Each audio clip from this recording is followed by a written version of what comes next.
Sin Límites es presentado por Tigo. En Tigo, el centro sos vos. Barcos y rodados, diseñamos la calidad que tu vehículo necesita.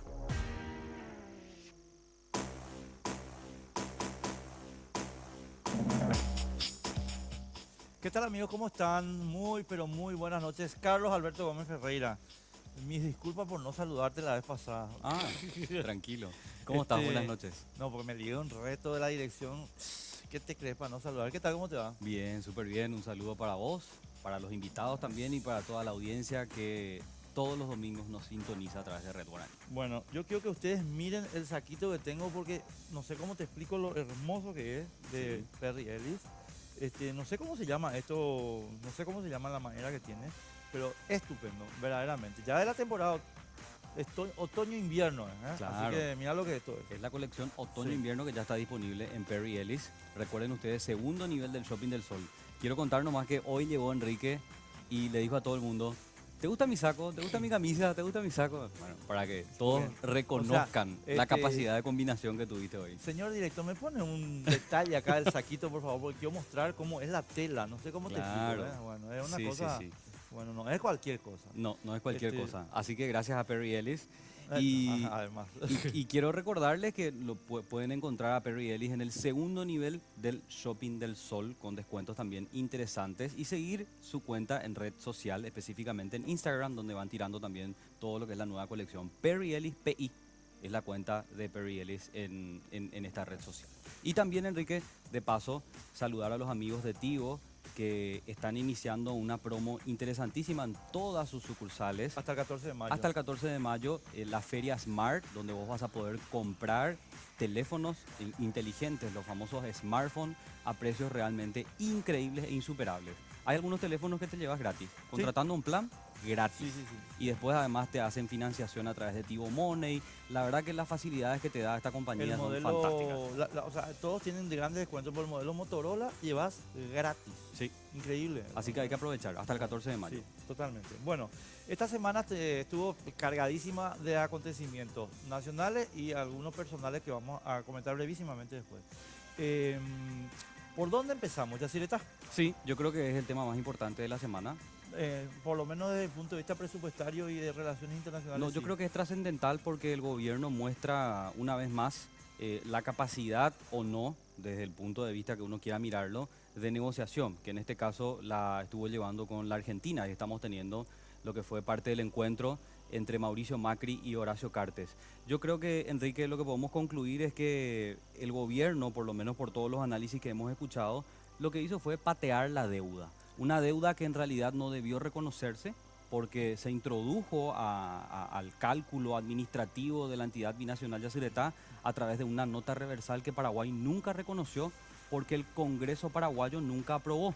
Entonces, para resumir, 3.805 millones de dólares es lo que le debe pagar Yacyretá a la Argentina a partir del 2029. Ahora, muchos se preguntan por qué esta cifra y si no es reconocer una deuda que en realidad no existe, porque si uno lee el tratado de Yacyretá propiamente, dice Argentina que 40 años después la deuda es cero. Sin embargo, el gobierno presenta como un gran logro y dice que logró esta disminución y que todos tenemos que celebrar, ¿verdad? Además, la deuda, que en realidad es considerada ilegítima según muchísimos analistas, porque Paraguay lo pagó con energía cedida a un costo mucho menor del precio internacional durante 20 años. Entonces, también es otro detalle que no ha mejorado, digamos, en este proceso de negociación. Una última cuestión que yo quiero agregar. La deuda, estimados amigos, tenía que ponerse sobre la tarifa, o se tiene que poner sobre la tarifa, ¿verdad? Claro. Puesta la deuda sobre la tarifa, se observa lo siguiente: Argentina llegó a ese precio que estás mencionando sin cargar la deuda. Y por tanto, ahora que se carga la deuda, nosotros, los paraguayos, gracias al señor Horacio Cartes, vamos a pagar la mitad de la deuda argentina. Y nos quieren decir que esto es un gran logro.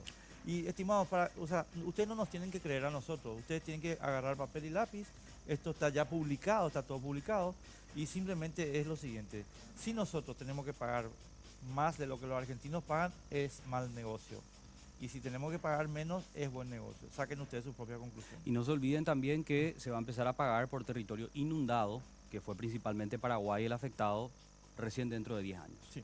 Así Dentro mismo. de 10 años. Eso es lo que nos van a pagar nosotros. Claro, eso es lo que nos van a pagar a nosotros, pero en realidad que vamos a terminar pagando nosotros. No, ¿verdad? nosotros pagamos todo. así que Nosotros pagamos todos al no final. No te preocupes. Y esto es simplemente una carta de entendimiento, un acuerdo, un entendimiento previo, porque en realidad nos entró a analizar o a redactar, digamos, el artículo o el anexo C, que es el que se tiene que modificar después de los 40 años como ordena el tratado.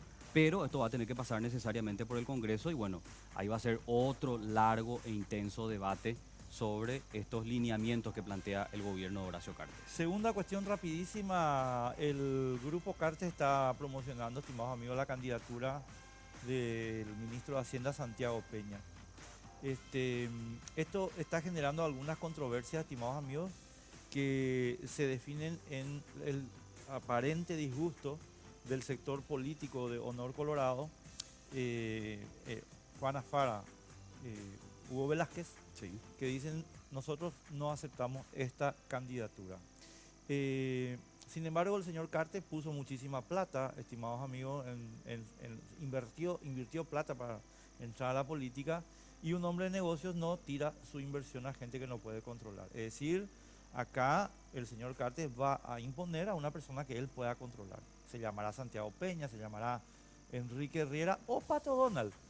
Pero ese va a ser el impuesto por el señor Cartes. Es verdad que hay mucha especulación todavía en torno a lo que pueda llegar a ocurrir dentro del movimiento Honor Colorado, porque yo diría, para tratar de entender a Horacio Cartes, ver para creer.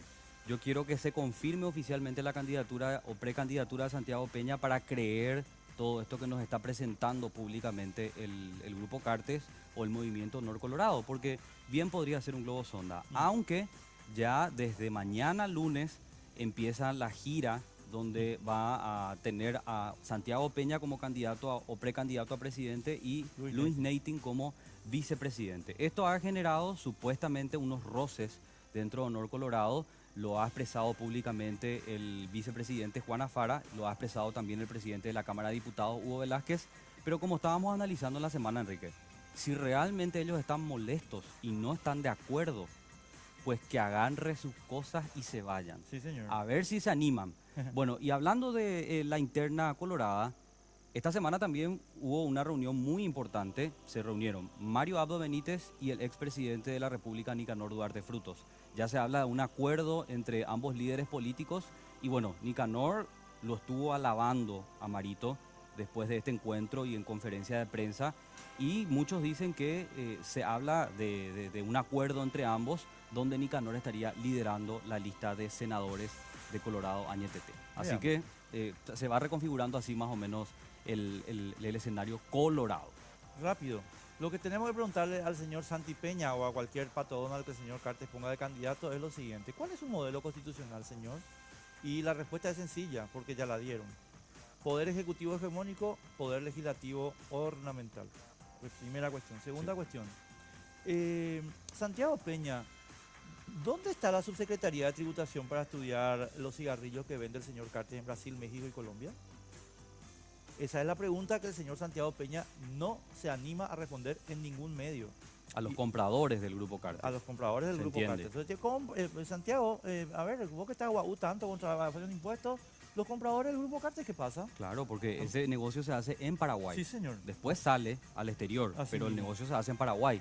Y bueno, también Santiago Peña, ya que se habla de él con insistencia, propuso más deuda para el Paraguay, sí, más deuda para el Paraguay, entre otras tantas cosas, pero esa es la principal. Y yo creo que Santiago Peña va a luchar por quitarle atribuciones al Congreso a través de una reforma Eso es de lo la que está diciendo, Constitución. sí, señor. Esto lo dijo claramente Bueno, también y ya. antes de ir a nuestros invitados, que son con los que vamos a hablar del Ministerio Público enseguida, porque son concursantes para ser fiscal general del Estado, Sí, el viernes estos dos señores que están aquí, o sea, Carlos y yo, fuimos despedidos del Grupo Venus.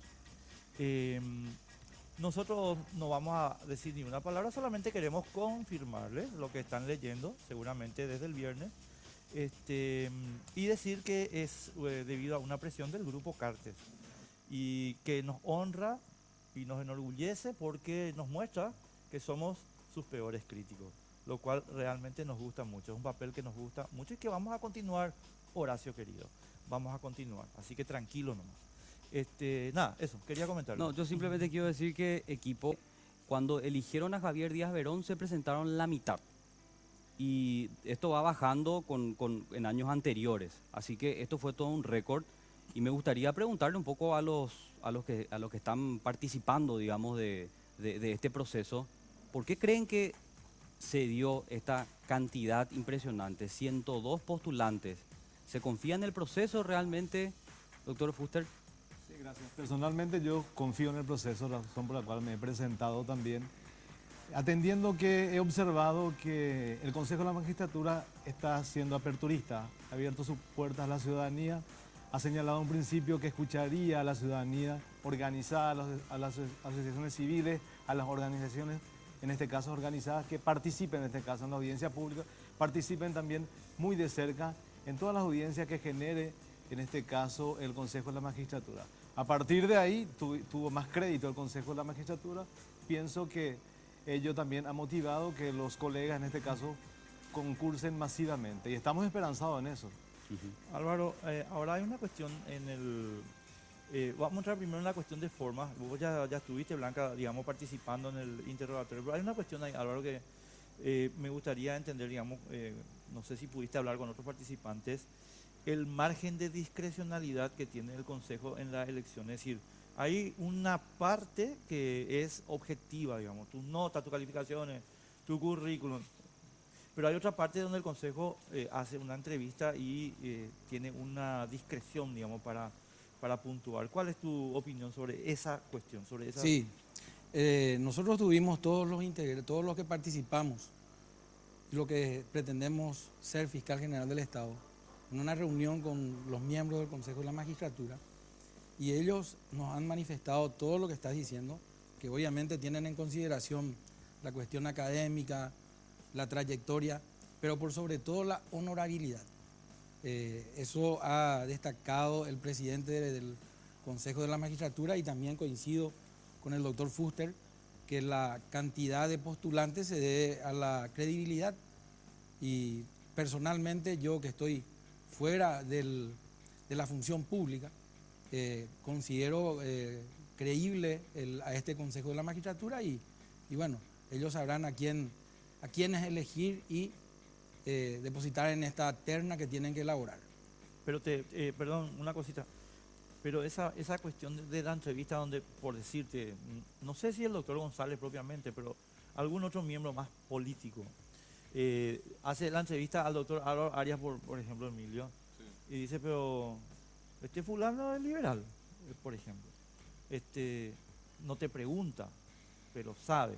Y entonces en la entrevista, como no hay una medición objetiva de la entrevista, incide su punto. No, o no te preocupa eso. No me preocupa, pero es probable que de repente tengan en cuenta cuestiones de esa naturaleza. Hay que decir que la conformación del Consejo de la Magistratura, desde la Constitución de 1992, genera una cuestión absolutamente política, porque como provienen de la Cámara de Senadores, de la Cámara de Diputados, de otros sectores, incluso de los abogados en elecciones, que últimamente se ha politizado bastante, pero de todas formas creo que como vimos y como estamos siendo testigos, la presentación de 103 postulantes y hoy día 102, porque uno ha desistido, genera esa credibilidad hacia el Consejo de la Magistratura. No me preocupa.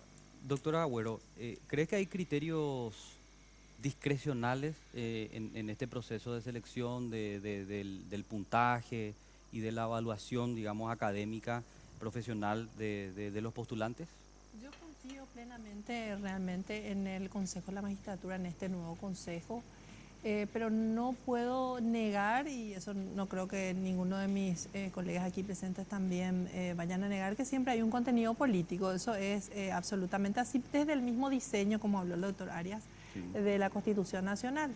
Entonces, obviamente ahí existe un representante del Poder Ejecutivo que nos está, pero sí es bueno que este tema de las audiencias públicas, porque el fiscal general finalmente es el que representa a la sociedad, entonces esa sociedad que te está observando, que te está mirando, que es bueno porque este es un país pequeño donde todos nos conocemos. Es el tema de la honorabilidad, por ejemplo, es algo que antes ni siquiera se escuchaba, ¿verdad? Eso es un avance para mí muy importante.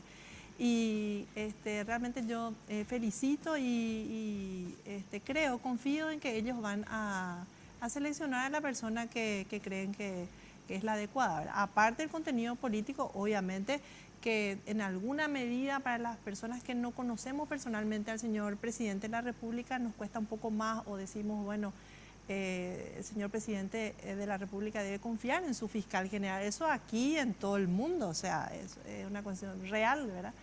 Pero bueno, de todos modos estamos presentándonos, queriendo poner nuestro nombre, nuestro cargo, un poco nuestra trayectoria a la clase política y también al presidente de la República. Como ya te tocó exponer, quería preguntarte, uno hace una exposición, ¿verdad? De lo que quiere, de sus proyectos, de sus ideas, cuando si tiene la oportunidad de llegar al cargo, y esa etapa de preguntas. ¿Ustedes tienen acceso antes a esas preguntas que se realizan en la audiencia pública? En ningún momento tenemos, o sea, las preguntas vienen, inclusive vienen del público. Sí, o sea, de las los que están personas que presentes. están ahí presentes pueden hacerte una pregunta, inclusive sobre casos que uno tuvo en nuestro caso que estamos en el cargo, sobre casos que tenemos, incluso hubo una colega que respondió sobre algunas denuncias. Y bueno, fue realmente muy interesante, es la primera vez que se hace y a mí me parece muy bien que uno pueda responder ahí mismo sobre la marcha, digamos, de cosas que pueden o no. Nosotros queremos aquí justamente hacer preguntas sobre casos y sobre casos bien espinosos. Pero son preguntas que vamos a tratar de hacer para los tres, digamos, para que no haya diferencia. Así que, Emilio, saliste sorteado. Asesinato de Rodrigo Quintana. Desaparición de 4 días de circuito cerrado de la comandancia de la policía. ¿Imputarías o no al ministro del Interior y al comandante de la policía? Bueno, en primer lugar hay que ver un poquito la línea de investigación que se está siguiendo, ¿verdad? Hay que recordar que yo no estoy atendiendo esa causa. No, estamos hablando en abstracto. En o sea, abstracto. ya sos fiscal general del Estado. Lógicamente, en un Estado de Derecho nadie está por encima de la ley, por todas las cosas. Todos estamos sujetos en un mismo pie de igualdad ante la ley, ciudadanos y autoridades.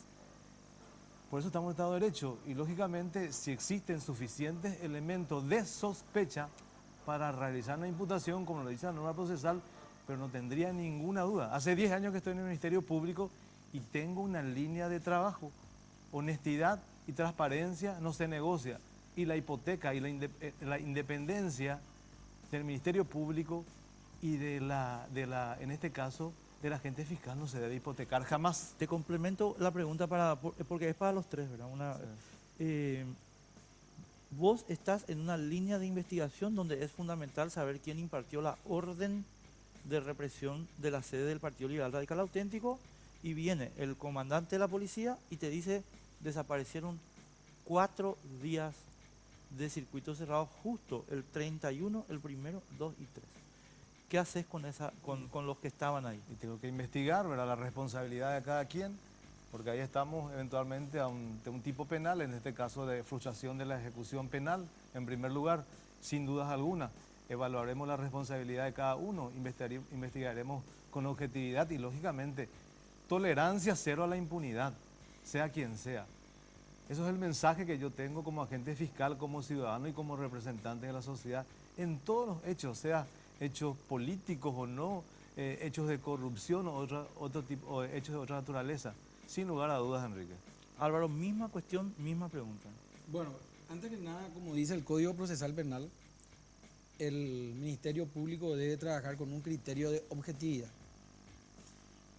Utilizando esa norma para el Ministerio Público, en el hipotético caso que vos estás empleando o estás ensayando, analizaría detenidamente quiénes serían los responsables. No sé si directamente el ministro del Interior o el comandante de la policía, la persona que está a cargo de esa unidad o de esa repatriación de parte de la Policía Nacional, y sería el primer responsable, como bien dijo el doctor Fuster, de ese tipo penal. A partir de allí se iniciaría la investigación y si hay elementos de sospecha, requeriría acta de imputación en contra de las primeras personas que se sitúan como responsables de esta desaparición. Incluso tendría que ver si es posible la posibilidad de complicidad en el asesinato de este muchacho Quintana. Blanca, misma pregunta. Yo seguiría las evidencias. Las evidencias hablan por sí mismas. Entonces, también en la Policía Nacional hay una cadena de mando y hay que investigar exactamente quién tenía esta responsabilidad de la custodia, por ejemplo, ¿verdad? Si la dirección de la investigación lleva efectiva y positivamente hacia el comandante o hacia quien sea que fuere, yo no dudaría un segundo en la imputación, en orientar a ese fiscal, porque obviamente si uno es fiscal general del Estado, uno no va a estar ahí, pero sí orientaría a ese fiscal a que le impute al comandante o a quien sea que salga resultante de la comisión de ese hecho punible. Vamos a seguir debatiendo con nuestros invitados. Ellos son algunos de los precandidatos para ser fiscal general del Estado a la vuelta de la pausa, y recordarte que vos desde tu casa también podés participar del debate haciendo consultas, lo que quieras, a través de nuestras cuentas de redes sociales. Estamos en Facebook, nuestra fanpage Sin Límites, y nuestra cuenta oficial en Twitter, @sinlímites_RG. Una pausa, estamos de vuelta.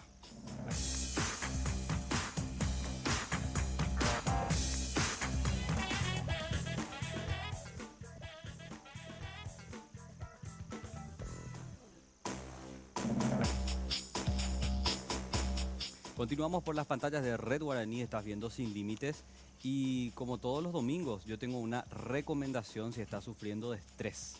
Un aliado, mira, fantástico. Estrés y contracturas cervicales, dos de los problemas nerviosos más frecuentes hoy en día. La utilización de este vibromasajeador orgánico Jack, vos sabés que es un enorme paliativo para esas afecciones, porque actúa directamente en esas dolencias, dando una respuesta definitiva. Así que lo que vos tenés que hacer es, ya nomás sin perder tiempo, llamar a Dismar y poder aprovechar esta super promoción para obtener este vibromasajeador orgánico. Te repito los teléfonos: 522-610 y el 0982-380-527. Solicita ya tu Jack en Dismar Salud y Cultura. Bueno, Carlos tiene unas cuestiones sobre independencia, sí, pero yo quiero terminar una cuestión de casos, si me permitís, brevemente. Y ahora empiezo con Blanca. Pero también te voy a llevar a falsificatón de firmas de la Asociación Nacional Republicana. Resulta que se hace una recolección de firmas para realización vía enmienda y tenemos aproximadamente 100.000 firmas falsificadas. Sin embargo, esas firmas se entregaron oficialmente como documentos públicos al registro electoral. ¿Le imputaría a los portadores e impulsores de esta falsificación, Pedro Aliana, Horacio Cartes, Juana Fara, etcétera? Más que imputarle a los que entregaron, yo me metería, digamos, más en el fondo de esa investigación. Intentaría lograr conocer quiénes fueron los autores de esa, porque independientemente de quienes hayan entregado o no, me parece una cosa un poco superflua. Más que nada, intentaría saber o conocer quién es el autor de ese hecho punible, de esa falsificación. Preciso la pregunta porque me expresé Sí. un poco imprecisamente. ¿Sí? El Código Penal habla del beneficiario y el beneficiario es Horacio Manuel Cartes Jara. Del beneficiario. El beneficiario recibirá pena por esta falsificación.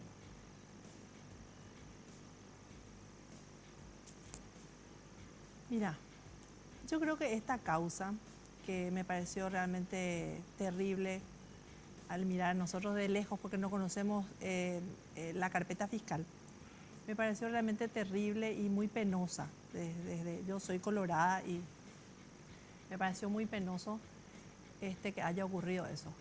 Entiendo que donde me lleve la investigación y donde tenga que ir e imputarle a quien le tenga que imputar, yo le imputaría. Por eso es que yo, al empezar mi alocución, el día aquel cuando estuve delante de los ¿Fue el lunes? miembros ¿El lunes fue o cuándo fue? lunes, delante de los miembros del Tribunal de Honor y también del Consejo de la Magistratura, les dije quizá, porque en ese momento éramos 103, de la lista de los 103 candidatos, quizás sea yo la menos elegible, ¿verdad? ¿Por qué? Porque no soy precisamente una persona que se le puede teledirigir, pero sí considero importante y quiero manifestar a la clase política y también al mismo presidente, porque finalmente es él el que elige su fiscal general, que sí tengo las condiciones para hacerlo. Emilio, misma pregunta, por favor. Falsificatón, beneficiarios, autores, cómplices, encubridores, instigadores, RA. ¿Qué haces con Y ellos? voy a investigar con objetividad, lógicamente evitando perseguir a inocentes, ¿verdad? La utilización de documentos públicos de contenido falso también constituye hecho punible y aquellas personas que resulten responsables de este tipo de conducta, reitero, en un Estado de Derecho nadie está por encima de la ley, pese a quien pese, nosotros representamos a la sociedad. No tenemos que, por estar en un proceso de selección el día de mañana, hay que dejar bien en claro a las autoridades nuestra filosofía de vida, qué queremos para este país. Debemos realizar las acciones que correspondan, comprometernos con la ciudadanía, no con una persona en particular. Para nosotros debe primar el interés general sobre el interés particular. Si bien es cierto, en este proceso vamos a conversar con varios actores políticos, eso no significa que hipotequemos nuestra independencia. Y lógicamente, vamos a investigar y pese a quien pese, la ley está para todos. Y quien sea responsable tendrá que asumirlo. Así de simple. Yo quiero agregar un elemento más para que responda al doctor Arias. Lo que ocurrió fue que la ANR, a ver, como hizo un acto de sincericidio, yo sé que no existe la palabra, pero es bueno para entender, porque ellos admiten que sabían que existían firmas falsas, duplicadas, y aún así lo presentaron oficialmente. Entonces, como establece muy bien claramente la figura, el que genera, el que produce y el que también se beneficia, y yo agrego el que sabía que estaba mal y aún así continuó, ¿cómo llevaría la investigación con esos elementos? Porque hay declaraciones públicas de referentes del Partido Colorado asegurando que ellos tenían conocimiento de lo que ocurría y aún así lo presentaron. Repito, como respondí anteriormente a la pregunta, con un criterio de objetividad analizaría, investigaría e imputaría luego a las personas responsables, sea quien fuere. Ahí nos encontramos porque estuve siguiendo, y creo que todos aquí estuvimos siguiendo a través de la prensa, Sí. de lo que estaba sucediendo.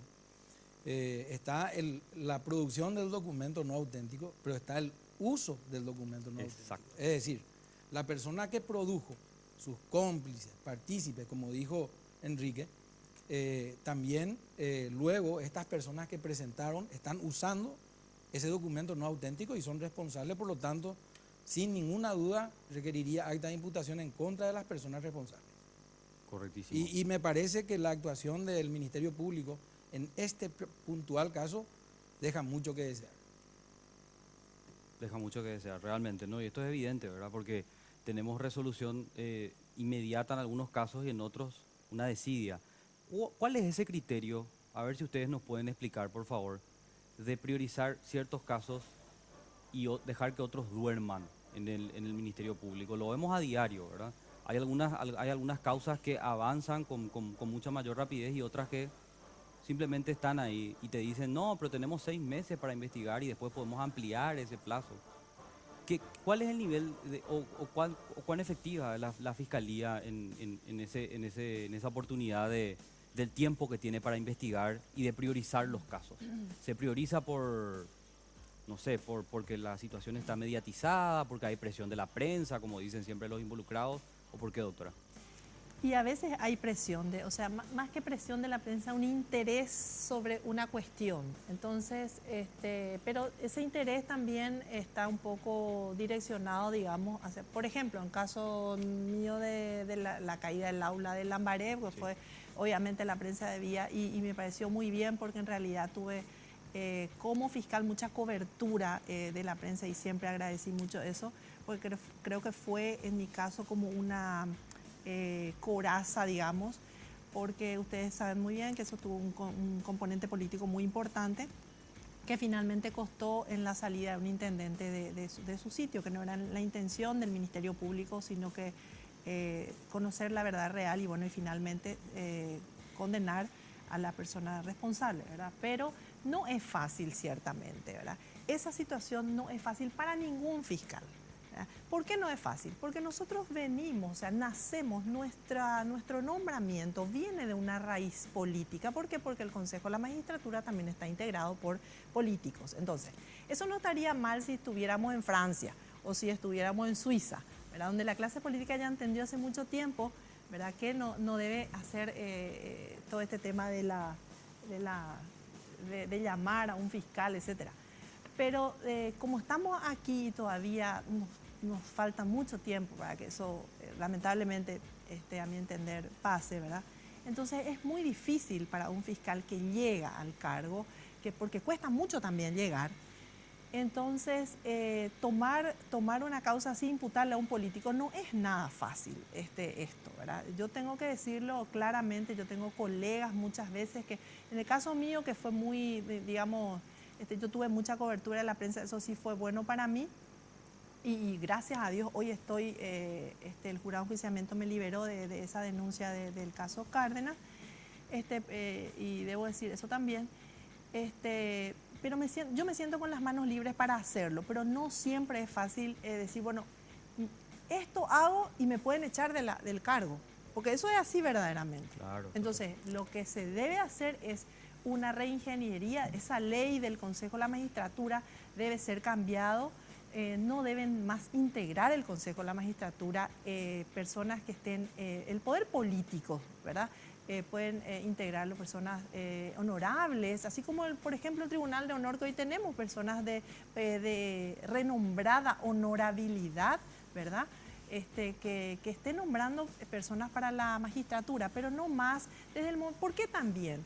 Ellos mismos, y tengo un amigo que está ahí, dice, tenemos que salir de acá un día, porque ellos también, imagínense usted, hay que ponerse también en el lugar de ellos, ¿verdad? Ellos responden al voto de la gente. Ellos también, acá todavía tenemos pues esa cultura criolla que tenemos que acudir.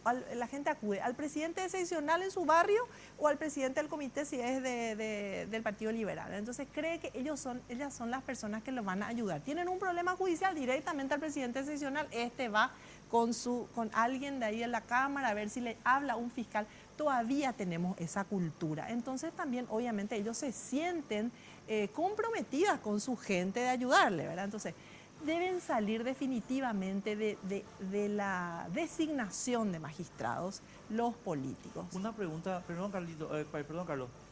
Blanca, ¿vos le imputaste a Armando Gómez Sí. para equilibrar la imputación de Roberto Cárdenas? De ninguna manera. Le imputé porque existían indicios suficientes de sospecha para sostener la lesión de confianza. Carlos. No, yo le quería preguntar al doctor Arias, porque él recalcó hace rato que no estaba en función pública y de hecho es un abogado conocido. ¿La prensa insta a una condena previa o realmente ayuda muchas veces en destapar la polémica, en hacer un acompañamiento en casos muy mediáticos y que tratan de tener también blindaje político? Vos como abogado, donde también te encargaste de llevar algunos casos muy polémicos, ¿cómo ves un poco ese proceso? No, yo creo que incide bastante la prensa. Así como dijo la doctora Agüero, hay veces que es como una coraza para los fiscales y para las propias personas que están, ya sea como víctimas o victimarios. Yo quiero decir algo. A mí me parece que tanto la doctora Blanca como el doctor Emilio reúnen las condiciones para ser fiscal general del Estado. Porque para ser fiscal general del Estado tiene que tener coraje. Y ellos han demostrado dentro de su actuación que tienen coraje. La doctora acaba de explicar los motivos por el tema de Cárdenas y el otro intendente, y acá el doctor Fuster conocemos ampliamente su actuación dentro de todo este tema de la exposición al peligro al tránsito terrestre y el tema de la violencia dentro del espectáculo deportivo. A mí me gustaría decir también que las personas que están principalmente como agentes fiscales dentro de la unidad de delitos económicos tienen que saber soportar la presión, Claro. pero no solamente para imputar, sino para dejar de imputar.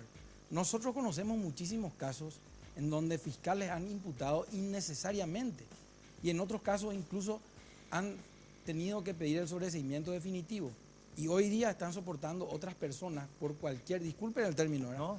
Por cualquier boludez dentro de esa unidad de delitos económicos sin tener elementos mínimos.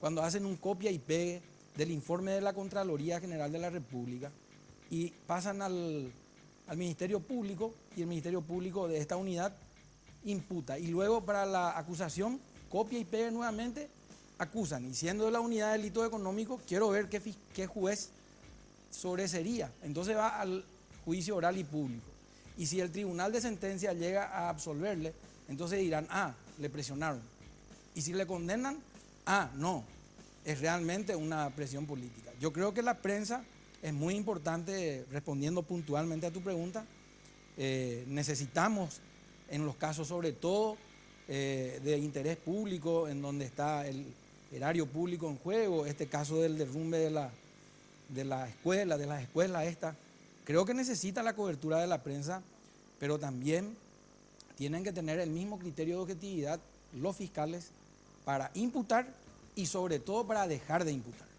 Doctor Fuster, ¿se ha mercantilizado las imputaciones del Ministerio Público? ¿Vos crees que es así como muchas veces se dice, que se compra impunidad o se compra para un proceso, para involucrar, para embarrar a una persona?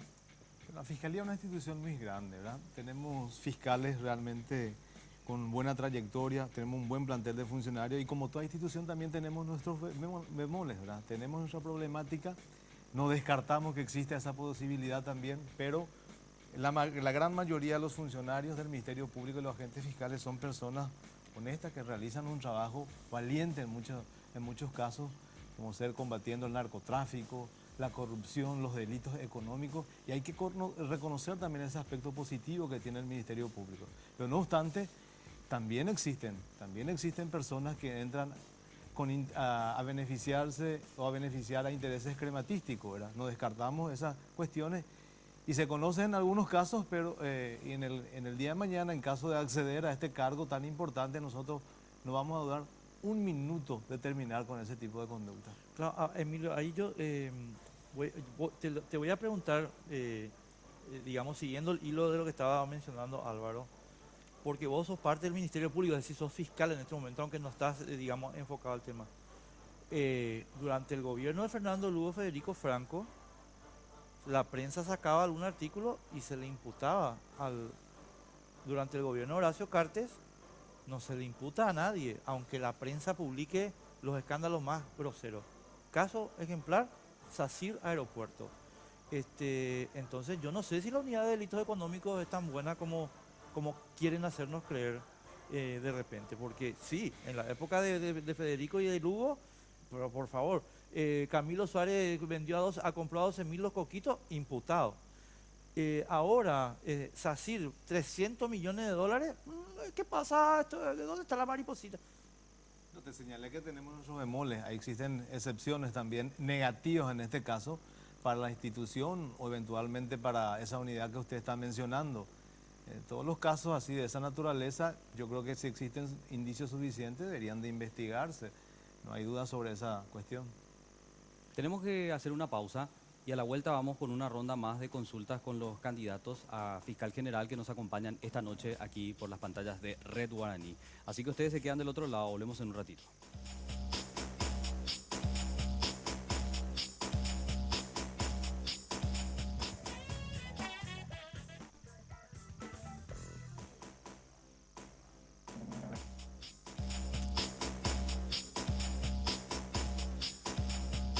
Estamos, estimados amigos, en el bloque final de esto del Ministerio Público. Espero que haya servido porque lo que queremos es que ustedes se den cuenta el tipo de dificultades que tienen los candidatos, pero el tipo de dificultades que tiene la sociedad paraguaya con los candidatos y con el Ministerio Público. Entonces, Carlos, si vos me permitís, yo, intercalado contigo, por supuesto, quiero hacer preguntas puntuales sobre casos que afectan a cada uno de los aquí presentes. En particular, Emilio, empiezo con vos. Álvaro creo que también va a poder responder algo de eso. ¿Por qué no están imputados los presidentes de los clubes que financian a los Barras Bravas? Me gusta esa pregunta.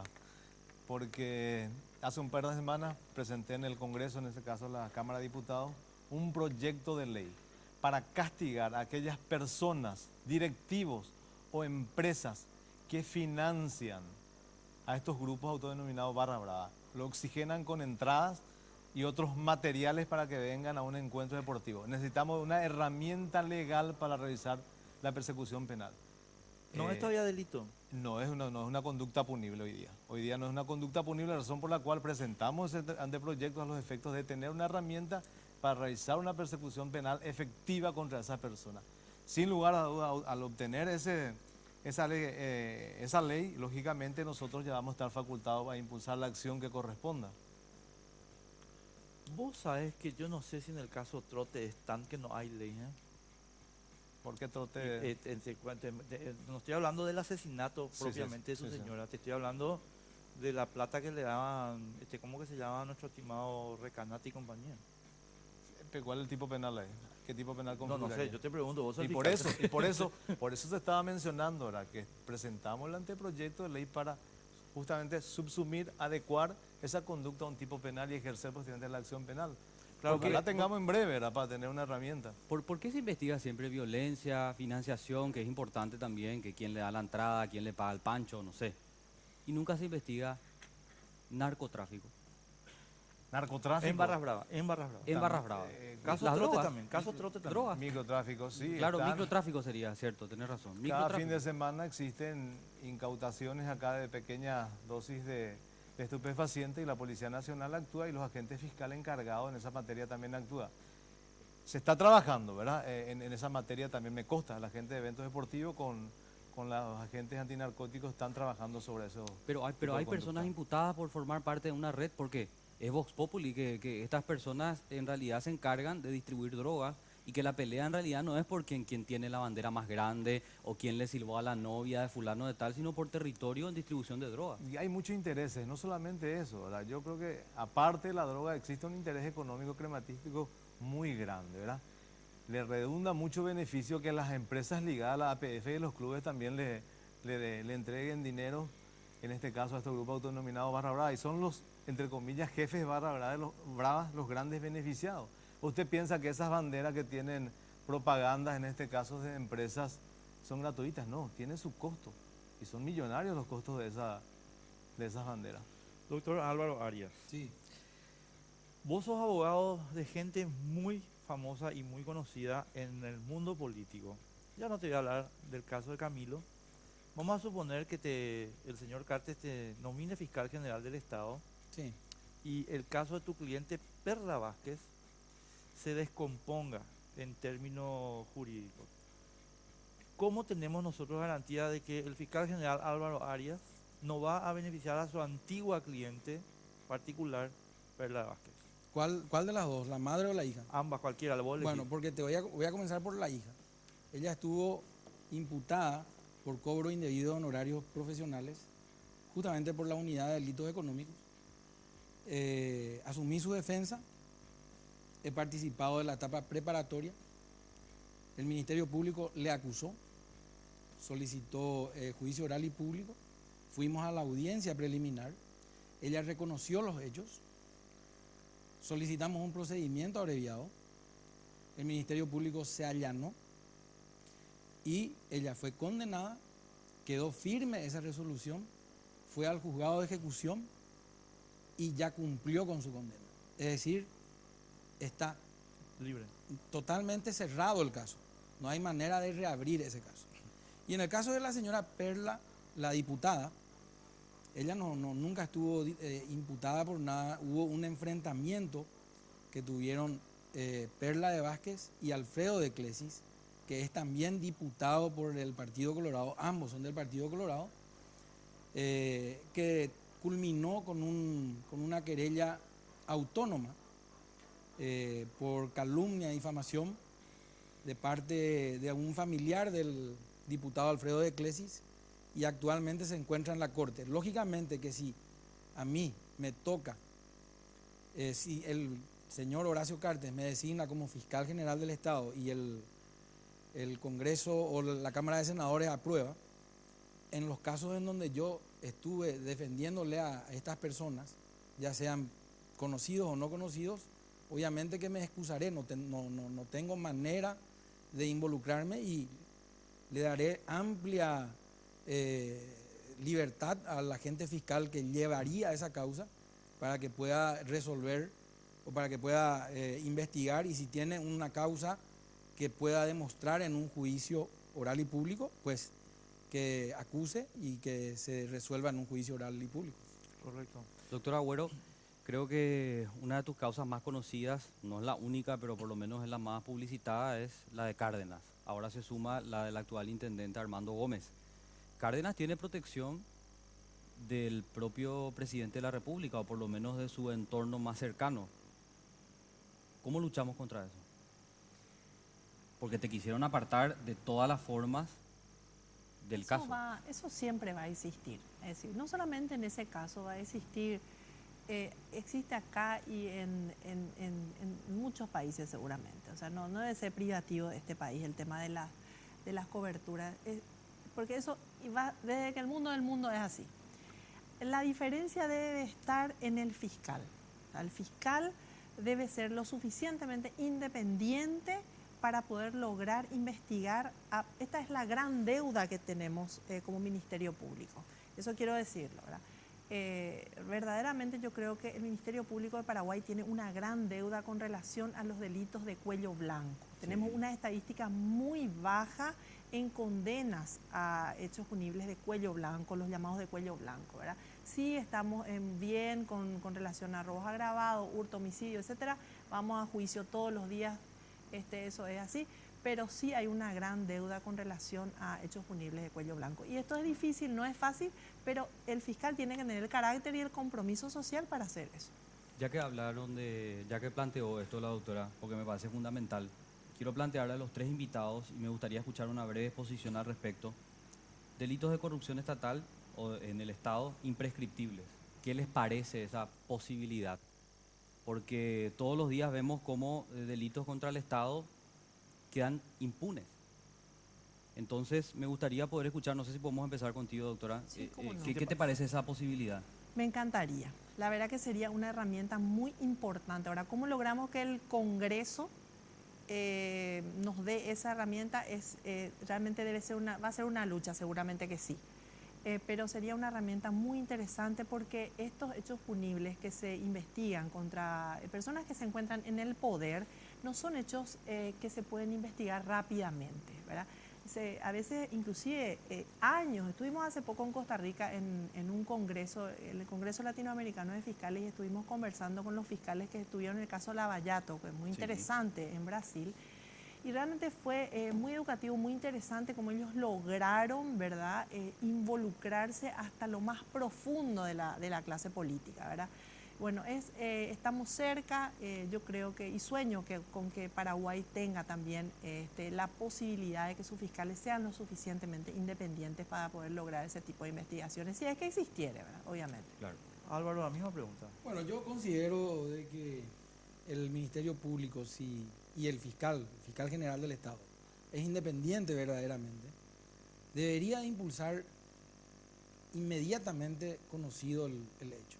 Si nosotros ampliamos el periodo de prescripción que está establecido en el Código Penal y se interrumpe esa prescripción, estamos dando el doble. Ya en un caso de lesión de confianza serían 10 años para que prescriba. Sí. Es decir, si hoy se comete año 2017 y en el año 2027 vos no sos capaz como Ministerio Público de investigar un hecho, más allá de las chicanerías, que también creo que hay que ponerle límite a esto, analizaría detenidamente el tema de ampliar esa prescripción a la cual estás refiriendo en los casos de delitos contra el erario público, ¿verdad? Claro. Debería en todo caso apretar en las investigaciones, ser un poco más exigente con los agentes fiscales y bueno, ver la posibilidad de darle mayor infraestructura en todo caso como para que puedan... ¿Me permitís, Pero Álvaro, una no, pequeña no, precisión ¿No sobre el consideras punto? esta variable que planteó Blanca? Analizaría. De que el que está en el poder tiene toda la Correcto, oportunidad pero de... el poder ejecutivo dura 5 años. Sí. después termina. Así como dijo Enrique, en el caso de Fernando Lugo, Sí. cuando él era presidente de la República, cuando era Federico Franco, se le llovió de imputaciones a cuán político venía. Y en este caso no hubo nada hasta hoy. Por eso yo hablaba de la unidad de delitos económicos y anticorrupción. Porque todos estos casos que vos estás planteando no van a ir a la unidad de los colegas, Exacto. van a ir a la unidad elite. Pero ¿qué pasa? Ahí hay sí verdaderamente presión política para que impute y para que deje de imputar. Entonces, me parece que debería, es una tarea muy difícil, es fácil decir lo que yo estoy diciendo, ¿verdad? Por eso digo, no descarto totalmente lo que dice la doctora Blanca, que me parece muy interesante. Sometería a un análisis de las personas que están colaborando conmigo en el caso de que sea designado fiscal general del Estado. Para precisar nomás, porque me parece que tenemos un pequeño... no es la idea de prolongar indefinidamente un proceso iniciado, sino que un proceso que se descubra a posteriori. Te doy el caso del criminal de guerra nazi, ¿verdad? El criminal de guerra nazi estuvo escondido 70 años, Klaus Barbie o uno de esos, y 70 años después de su crimen se descubre su crimen y su persona, pero el delito es imprescriptible. Es decir, señor, no hay prescripción para tus 70 años, no importa que hayan pasado. Me explico, ¿verdad? No, te explica, hay un artículo del Código Penal que habla sobre los obstáculos que se imponen con referencia al descubrimiento de un caso. En todo caso sería muy rígido en modificar el Código Penal y utilizar la idea de la doctora Blanca Agüero, incluso esa sapiencia que él trajo de Costa Rica, ¿verdad? Sometería a un análisis y miraría con... Porque vamos a hablar del caso Bauer, ¿verdad? Walter Bauer. Él está imputado desde el 2001 Sí, y creo que es un error, porque es imprescriptible el tema de las torturas. sí, señor. Es un delito de lesa humanidad. Pero el proceso debe durar lo que dice el Código Procesal Penal. 1000% de acuerdo. Y bueno, entonces creo que por ahí habría que ver. Sí, señor. Misma pregunta, Emilio. Misma pregunta. Bueno, me gustó que hayan definido bien los conceptos, ¿verdad? Sobre la prescripción y la extinción de la causa. Una no guarda relación con la otra, ¿verdad?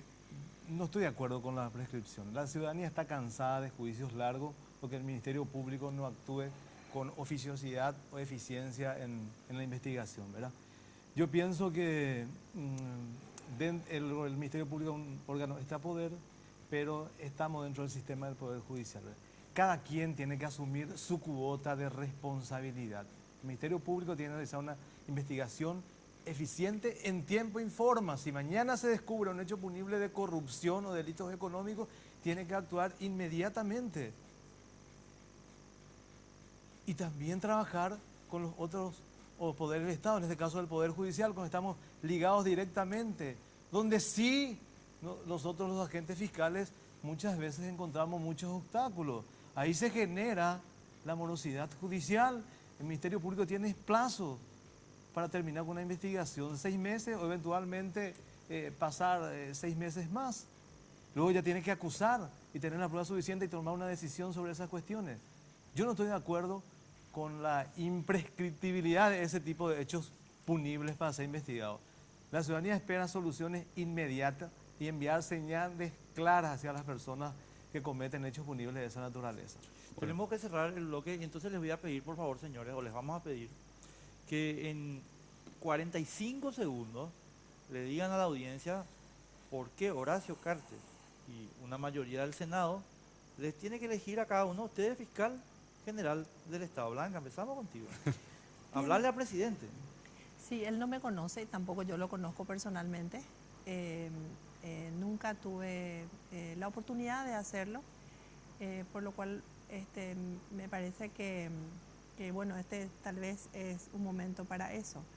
Realmente yo me considero una persona que no voy a someterme, y eso no es que uno dice, sino que uno se ve con el trabajo, ¿verdad? No, si es que él va a buscar un fiscal general que esté haciendo lo que él quiera, solamente lo que él quiera, y como una marioneta, definitivamente no voy a ser yo. Pero si quiere un fiscal general que haga lo correcto, que aplique la ley sin mirar a quién y que investigue todos los hechos, que impulse la investigación de los hechos punibles considerados crímenes o delitos. En este país yo puedo ser una herramienta útil. Gracias. Doctor Arias, Sí. misma pregunta. O sea, mismo tiempo. Sí, entiendo. Y hablarle a Horacio. Horacio querido. Considero que la experiencia que he adquirido en el ejercicio de la profesión me dio la posibilidad de conocer el Ministerio Público verdaderamente del otro lado del mostrador. Considero que también cuando fui funcionario he adquirido también la experiencia suficiente y creo que reúno las condiciones, así como dije, de los colegas, y me parece que encontraría un fiscal que aplicaría la ley, sobre todo con un criterio de objetividad en cuanto a las cosas, en cuanto a las investigaciones, y obviamente que trataría de mejorar la elite del Ministerio Público, que es la unidad de delitos económicos y anticorrupción, que creo que es el espejo Fundamental. de lo que es el Ministerio Público. Tal cual. Doctor Fuster. Bueno, yo estoy convencido que desde el cargo del fiscal general puedo hacer mucho más por la sociedad. Quiero que sepa que tengo un compromiso personal con la defensa de los derechos humanos y los valores democráticos. Esto se traduce en evitar la persecución de inocentes, investigar con objetividad y tolerancia cero a los hechos de corrupción. Que sepa cuál es mi filosofía de vida, mi filosofía de trabajo, y a partir de ahí señalarle que la confianza que eventualmente deposite en mi persona todos los actores políticos para elegir al futuro fiscal general del Estado jamás va a hipotecar la independencia de la institución y de los agentes fiscales. Gracias. Gracias, señores, muy amables por estar con nosotros esta noche. Muchísimas gracias, en serio. Y yo le iba a hacer otro tipo de pregunta. ¿Por qué no lo elegiría Horacio Cartes? ¿Y por qué no hiciste? Porque ya nos quedamos sin tiempo. Pero para concluir nomás, dos cosas. Javier Díaz Verón no tiene vergüenza para presentarse No. y buscar su reelección. Realmente es un señor desvergonzado. Así mismo. Porque creo que ha demostrado su inoperancia al frente del Ministerio Público y no puede volver a ser fiscal, definitivamente. La impunidad del Grupo Cartes es un escándalo. No, ¿sí, es vergonzoso. Y además, segunda cuestión, yo creo que Horacio Cartes, perdón por pinchar el globo, pero va a buscar un fiscal general del Estado que asegure para él y para todo su grupo impunidad. Así que tenemos que estar controlando el proceso, porque definitivamente ese es el objetivo del Grupo Cartes, de Horacio Cartes. Me estás estirando la lengua y ya nos vamos. Pero Horacio, deja de buscar títeres, papá. Títere para presidente del partido, títere para presidente de la República y títere para el fiscal general. O sea, dejate de broma. Así Bueno, no. nos vamos a otro bloque. Volvemos en un ratito.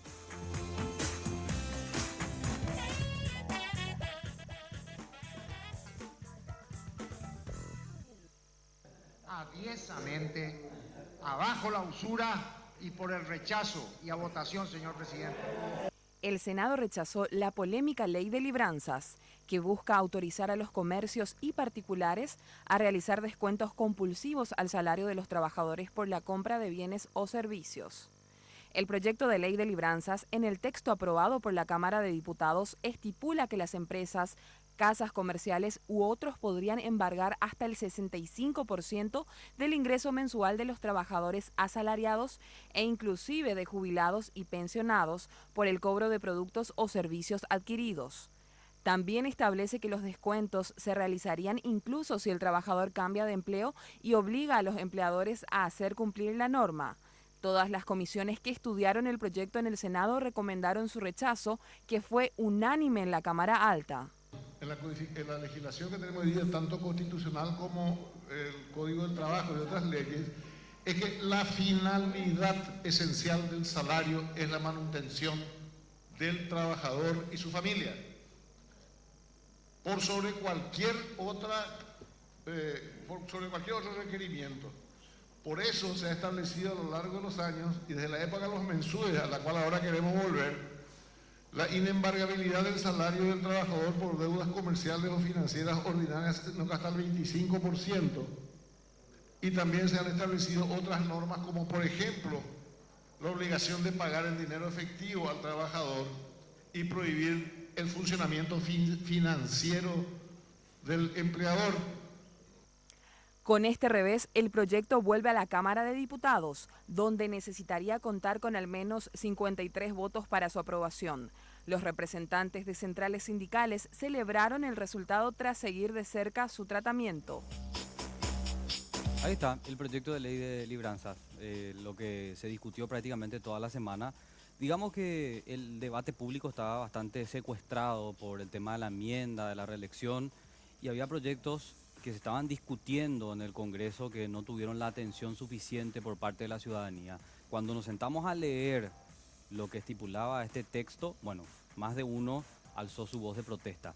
Ya escucharon las fuertes declaraciones del senador Adolfo Ferreiro, que fue prácticamente uno de los que lideró este proceso de resistencia, planteando el rechazo a este proyecto que llegaba desde la Cámara de Diputados.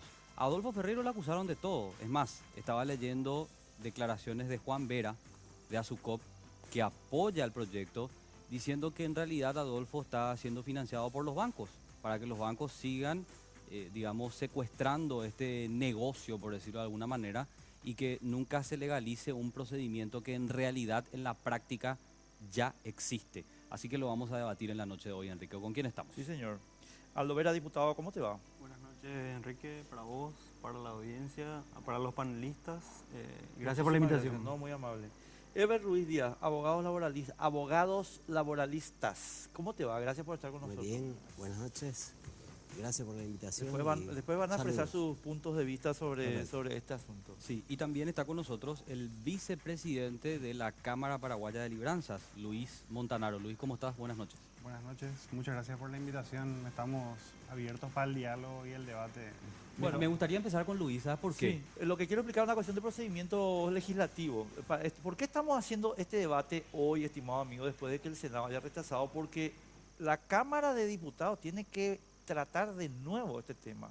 Y entonces queremos ver un poco cómo vienen las fuerzas aquí. Exactamente. Luis, ¿cómo viene la mano actualmente con la Cámara Paraguaya? Veo que están organizados y nos gustaría que nos expliques un poco a grandes rasgos de qué se trata, cuál es el procedimiento y cómo se viene ejecutando hoy sin una normativa propiamente. Claro, sí, nosotros ya en el año 2005, a mediados del 2005, fruto de, digamos, los primeros problemas de cualquier empresa, cualquier negocio, digamos, que entra a una fase de maduración, empezamos a reunirnos con los colegas y sobre todo con los colegas que quieren hacer bien las cosas. ¿Sí? O sea, un poco marcar una diferenciación, no todos somos iguales, o sea, y juntarnos los que estamos realmente comprometidos como empresa con la sociedad, pagamos nuestros impuestos, o sea, la idea era juntarnos entre todos y abordar los problemas que nosotros ya veíamos en ese momento, digamos. A partir de toda esa organización nos convocan en varias ocasiones para tener nuestra opinión, al ya estar como gremio organizado, sobre un tema que en donde somos parte central o parte importante, que es el tema de lo que se conoce como el débito automático, digamos, ¿verdad? O sea, la palabra libranza viene un poco a corregir, ¿verdad? El concepto de lo que realmente es el negocio. Y digamos que nos juntamos entre todos y empezamos a plantear soluciones, o sea, cómo podemos evitar, por ejemplo, lo que sucedió con los docentes. Sí. Fue un caso muy sonado. El descuento del 100% de su salario. Claro, o sea, había una situación de que no era sostenible. O sea, por un lado, la libertad de disponer del salario, pero por otro lado también la situación de decir, bueno, ¿cómo esa gente va a cobrar lo que está cobrando a fin de mes? Sí. ¿Verdad? O sea, era algo insostenible. Entonces empezamos a hacer planteamientos. Hasta que se da la oportunidad, ¿verdad? Nos escuchan y dicen, bueno, un grupo de congresistas nos comenta que tienen la intención de plantear un proyecto de ley que regule las actividades de libranza y nos pareció algo interesante, sobre todo para para separar las cosas, para hacer algo ordenado. O sea, eso es lo que nosotros vimos como algo positivo. Una precisión nomás ahí, Luis. Sí. Nosotros hablamos con el patrocinador del proyecto, que fue José María Ibáñez, y él nos había explicado que en realidad ustedes vinieron a pedir el proyecto, lo cual él defendió y nosotros entendemos, porque nosotros entendemos la política de lo que se denomina el cabildeo, ¿verdad? Es importante señalarlo, porque yo no creo que haya ningún problema en decir nosotros impulsamos el proyecto, si es que es así, ¿verdad? Te planteo lo que nos dijo José María, porque quiero entender cuál de los dos tiene la precisa, ¿verdad? Acompañamos el proceso de redacción de la ley como un grupo de interés. O sea, durante todo el 2016 trabajamos en casi 20 reuniones en donde se le invitó. Yo recuerdo que estuvieron presentes gente del Banco Central, gente de SEDECO, Ministerio de Trabajo. Opinó muchísima gente sobre el proyecto. O sea, fue algo ampliamente debatido, ¿verdad? Entendemos que durante todo ese proceso se debatieron todos los puntos, digamos. O sea, también, como todo proceso legislativo, siempre hay actores que están, digamos, quedan satisfechos, otros no tan satisfechos, digamos. Mismo nosotros opinamos sobre ese proyecto de ley. O sea, nosotros mandamos nuestras propias sugerencias sobre en qué podría mejorarse, digamos, esa ley. Una última de precisión de forma nomás. ¿No te parece que el término libranza en realidad confunde en vez de ayudar? ¿Por qué nos habló nomás de débito automático del salario? Sí, el tema de la libranza viene por lo siguiente. Empezamos a hacer un estudio de legislación comparada con otros países.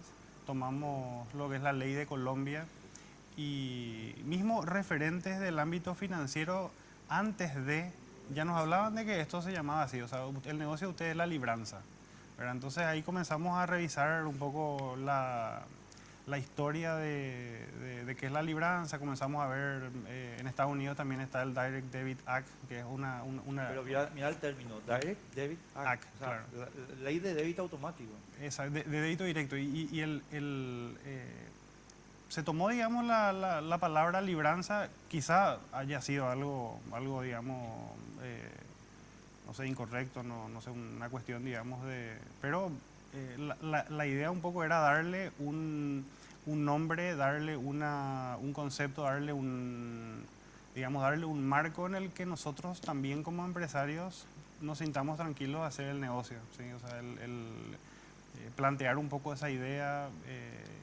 Y lo que más nos llamó la atención, ¿verdad? Así en el gremio, entre los empresarios, fue cómo, digamos, se hace una revisión durante todo un año, pero en esta última semana prácticamente se presenta la libranza así más o menos como un apocalipsis, digamos. No, lo que pasa es que vino el tema de la enmienda. O sea, yo creo que tenemos una justificación política, digamos, de... Hubiese sido ideal tener más tiempo, para debatir, para explicar, porque yo creo que se confundió mucho a la gente, ¿verdad? O sea, por ejemplo, te digo cosas así concretas. Por ejemplo, la gente se le dijo, te van a confiscar el sueldo, te van a embargar el sueldo. No es embargo, o sea, la libranza en sí es un débito voluntario. El embargo, yo entiendo que tenga un límite en los términos de lo que es la legislación laboral, porque es la orden que emana de un juez, o sea, en contra de tu voluntad. La libranza en sí es voluntaria, digamos, ¿verdad? O sea, es la misma cosa que me digan que la hipoteca es inconstitucional, porque hay un artículo de la Constitución Nacional que dice el derecho a la vivienda digna. Entonces, porque vos hipotecás tu casa, que es una opción, la hipoteca sea también inconstitucional o sea confiscatoria, digamos.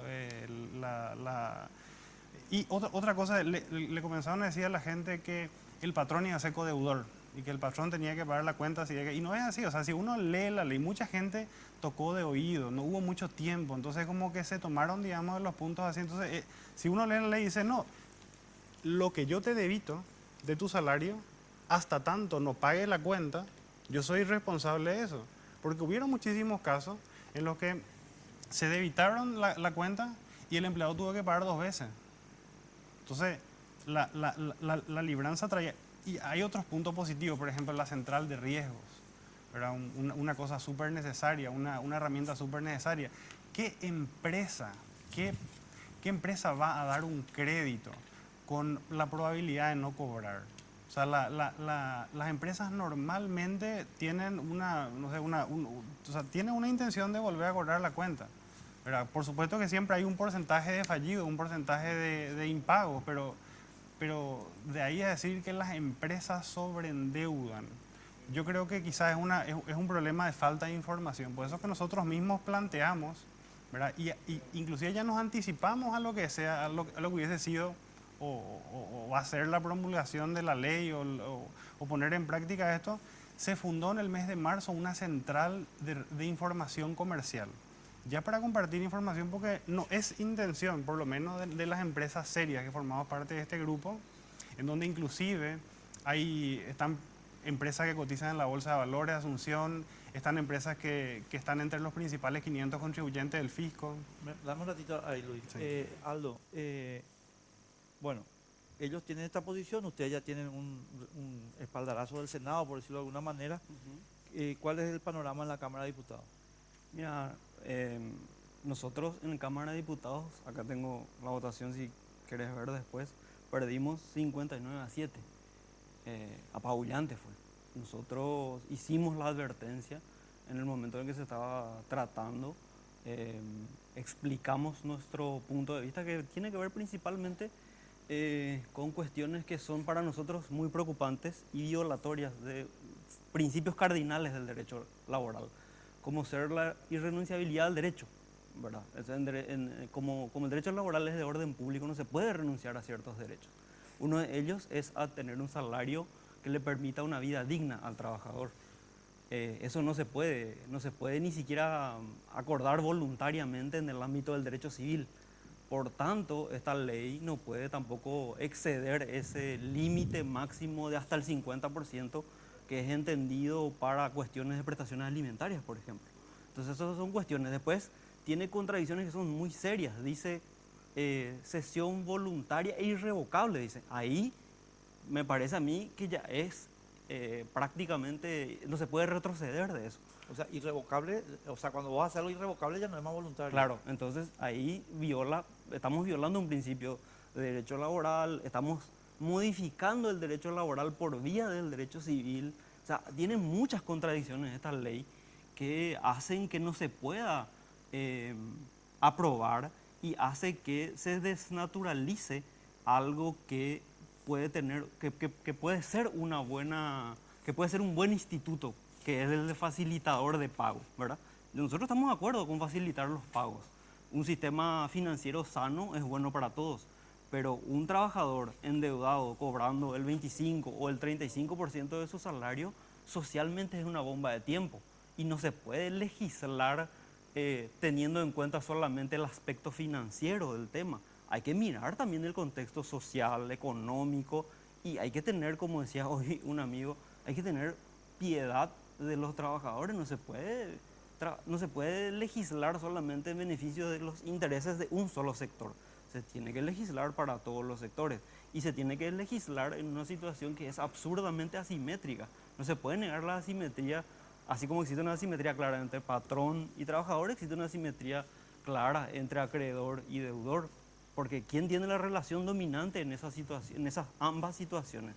Entonces, esos son elementos que no se pueden desconsiderar a la hora de legislar, insisto yo en eso. Elber, ustedes hicieron un análisis también jurídico de lo planteado por el proyecto, ¿verdad? ¿Será que nos puedes enumerar las partes más importantes y después vamos a entrar en detalle después de la pausa? El año pasado, cuando se principiaba, la Asociación de Abogados Laboralistas tomó en serio esto. Pero también tuvo muy en claro que eran actividades mercantiles, de carácter mercantil. ¿Y dónde está el problema? Es decir, que se rige por la ley del comerciante, por el Código Civil. El problema está en la invasión a la esfera del derecho del trabajo, donde las normas sociales son sensibles y las normas sociales son inderogables, porque ya le explicó al diputado, en sí mismo buscan proteger a un sector que se llama trabajador. Entonces, miramos con claridad y objetividad académica, se analizó sin apasionamiento esto, y encontramos que el problema para nosotros radica exclusivamente en ese empoderamiento del patrimonio que se llama la renta o el salario del trabajador para disponer con un mandato irrevocable firmado. Entonces, aclarar una cosa. Hay tratados internacionales, 2 tratados, el 26 y el 95, ratificados por ley, ese es desde el punto de vista internacional, que protege el salario y dice que no podrá ser incidido ni eliminado por normas civiles. Y las normas de carácter interno, nosotros sabemos que la Constitución, el artículo 86 y el Código del Trabajo habla de irrenunciabilidad. Y aun cuando se renuncie, no tiene valor. Ese es. Son derechos indisponibles entre ellos. Y aun cuando se haga ante escribano, no tiene trascendencia. Esa es la figura. Entonces a nosotros nos preocupa que no solamente acá, haciendo una filosofía, hoy hablando con Jorge Cristaldo, decía él esto, que hay una tendencia contractualista de corriente, de pensamiento que nuevamente en el derecho avanza. Entonces parece que volvemos otra vez al convencionalismo de lo que, eso es lo que pretende, lo que nosotros pactamos es lo que debe surtir efecto y no lo que dice la ley. Más o menos el liberalismo en su plenitud, donde el mercado, la ley del mercado es lo que... por eso nosotros vemos con preocupación esto y hemos hecho la declaración. Así, eso es lo que puedo decirlo directamente. Venimos enseguida porque tenemos que hacer una pausa, Carlos. Sí, y después seguimos debatiendo sobre algunos artículos que son duramente cuestionados sobre este proyecto que ahora está de nuevo en consideración de la Cámara de Diputados. Pausa, estamos de vuelta.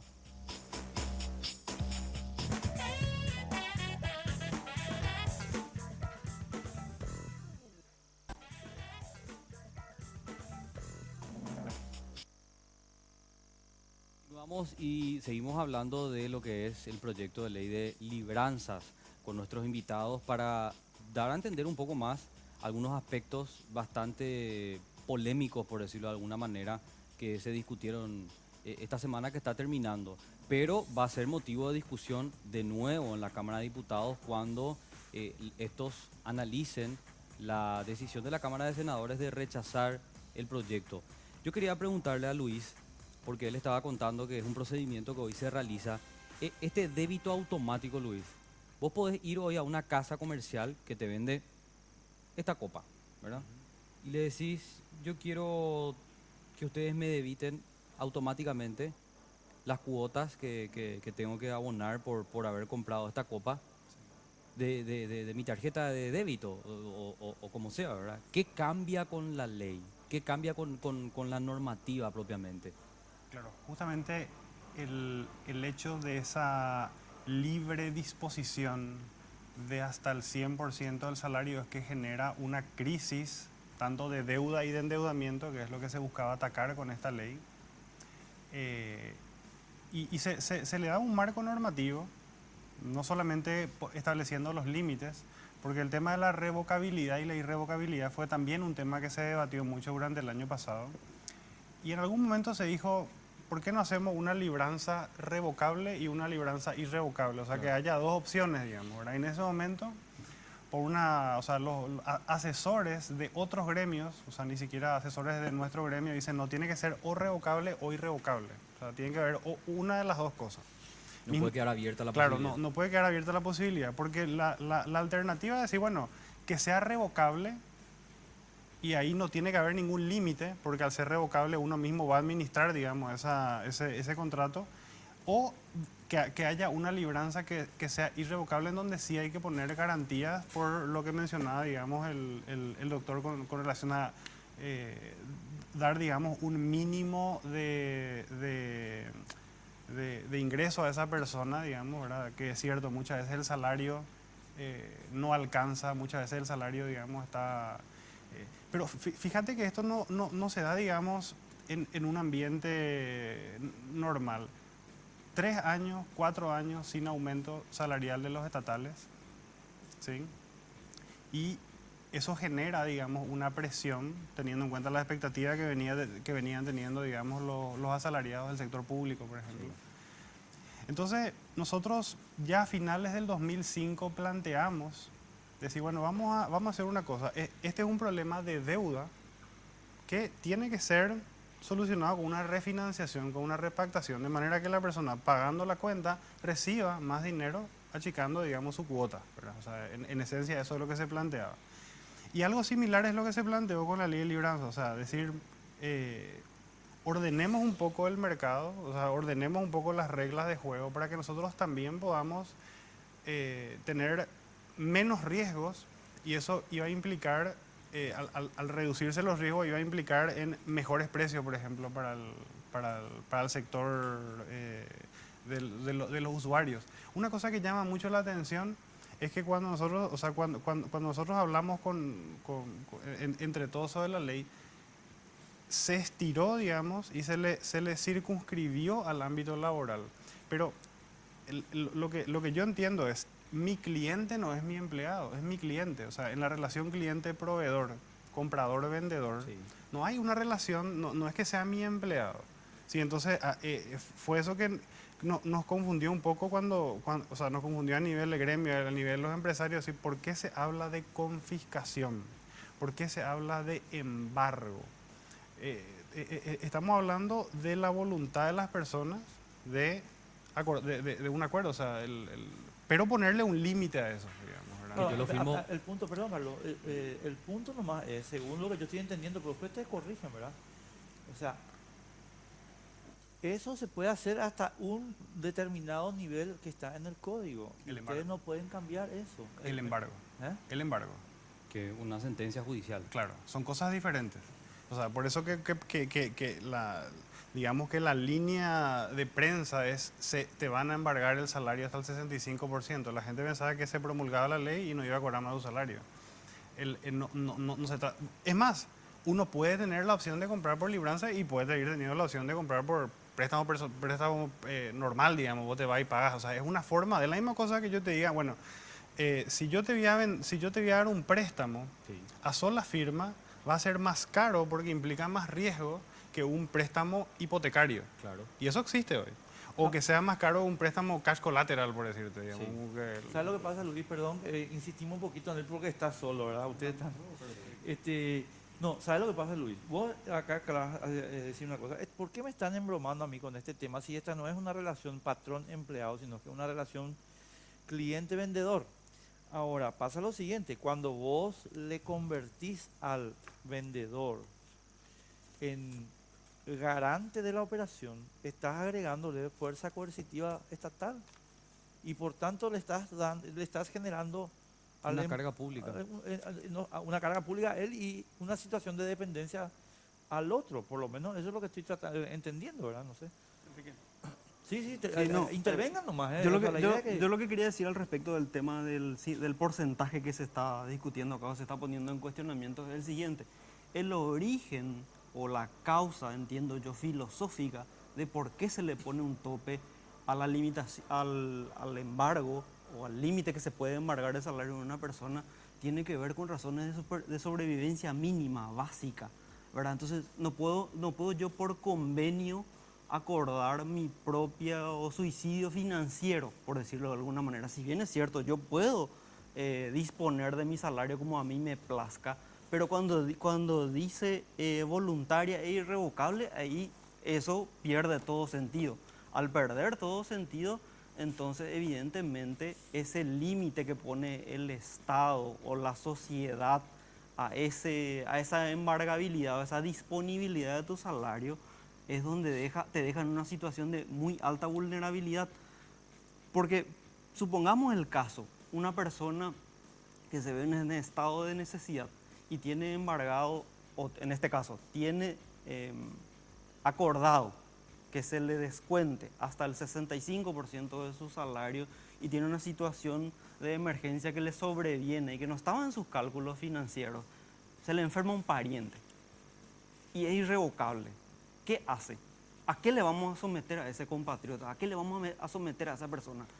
Hay una solución. Justamente a lo contrario que estamos buscando, Claro. que es que vaya al sistema financiero en negro a que se endeude y en todo caso incluso a que le vamos a empujar incluso posiblemente a cometer hechos punibles. Hay una solución para eso, Luis, para las situaciones excepcionales, digamos, que uno no puede prever al momento de suscribir este contrato voluntariamente, pero al ser irrevocable, ¿cómo actuamos ante esa situación? O sea, están previstas dos situaciones en las que se puede, digamos, revisar, que es el tema del acuerdo de partes, ¿verdad? O sea, no recuerdo bien, digamos, no tengo memoria, pero hay un artículo de ley que habla, digamos, que por acuerdo de partes o si existiera causa justa, digamos, o mutuo acuerdo, exactamente. Se puede, digamos, repactar la manera de pago, pero llama la atención de que el proyecto no es que la Cámara de Senadores dijo este artículo está mal o corrijamos de esta manera, planteemos, no sé, esto está mal planteado. No, se rechaza in totum. Sí. O sea, no sé, yo creo que se pierde, digamos, la oportunidad de decir, bueno, si esto no es lo correcto, ¿por qué no planteamos, no sé, eso que yo le dije, que haya la libranza revocable, la libranza irrevocable? Yo creo que hubo muy poco tiempo. O sea, definitivamente es algo que hay que sentarse, hay que hacer concesiones, hay que hacer un diálogo, un debate, audiencias públicas, y ver de alguna manera una manera de ordenar esto sin embromarle a nadie, porque, insisto, esto se hizo para ordenar. Hoy esto es un territorio gris. Cuando se hablaba del 65%, digamos, parecía mucho, sonaba mucho, sin embargo, la realidad hoy es que hay gente que no cobra nada. Yo voy a ir enseguida, Luis, a lo que estás diciendo, pero vos a ver, querías señalar algo. Yo tengo una pregunta para vos también. Yo le escuché al panelista y mencionó riesgo empresario, minimizar el riesgo empresario. El riesgo empresario subsiste en todo y al empleador eso es regla común. Cuando nosotros hablamos de embargo, pareciera que se trata de divagar entre conceptos académicos, embargo, que es la retención ordenada por un juez, y esta es una autorización irrevocable. Quiero mencionar que eso no está en duda. La pregunta que me hago es, ¿qué pasa si al mismo juez se le faculta únicamente hasta el 50%, considerando que es una norma social? ¿Cómo es que, y pensando que el artículo 39 del Código del Trabajo limita la autonomía de la voluntad, es decir, yo no puedo autorizar circunstancias que a la larga o a la corta me perjudique, porque afecta directamente mi patrimonio y mi condición como trabajador? Está limitada la autonomía en el derecho del trabajo, no es como en el campo civil, que lo que pactamos, eso se cumple. Entonces, ahí está el problema que comenzamos. Pero también está cuando el cliente es trabajador al mismo tiempo de su empleador. El artículo 241 y el 242 del Código del Trabajo hace una referencia sobre eso, que incluso hasta el 30% de su salario puede afectar y que tiene que darle un precio preferencial y que está prohibido los economatos. Los economatos son las empresas que cautivan al trabajador como mercado consumidor y le da el precio, los mensuales. Sí. Los mensuales. De manera que cuando hablamos de conceptos, y ahora me pregunto yo, ¿qué pasa si tiene el 50% ya congelado por disposición judicial o un embargo judicial, pero al mismo tiempo el trabajador otorga un mandato irrevocable para que, porque el proyecto original que nosotros tuvimos era hasta el 75%, pueda disponer? Entonces estamos hablando de que el trabajador va a ser un buey. Pero, ¿y por qué ahí simplemente no deja de suscribir el acuerdo y punto? Si conoce su realidad. Ahí está el tema. Cuando hablamos de normas de orden público, son derechos que justamente garantizan esa circunstancia porque hay un desbalance de poder entre las partes. Es decir, yo puedo puedo hacerlo. De hecho, que todas las cosas de mutuo acuerdo que se hacen en las relaciones laborales para extinguir contratos de trabajo, muchas veces son contratos aparentes, y de fachada. Tiene toda la cuestión formal del instituto, esa cuestión, pero encubren actos verdaderos de despido. Entonces el trabajador suscribió, pero ¿tiene valor eso? No tiene valor. Porque hay una situación de inferioridad. Y al trabajador se le ampara y se le protege contra ese tipo de abusos eventualmente. Y desde que vino la bancarización del salario, esto va en aumento. La bancarización del salario, que con un clic el trabajador se endeuda, y el riesgo empresario, ellos quieren minimizar y quieren potenciar. Anteriormente, controlar el mercado era el poder del empleador, del empresario, y ahora quieren controlar la deuda. Y no me estoy encontrando en la misma realidad de los jugadores que cuando estaban en la APF recomendábamos la liberación de su pase, pero venía por el otro lado su contrapase. ¿Qué quiero decir con eso? Este tipo de actividad mercantil va a ser transferible como negocio, como título de crédito, como deuda.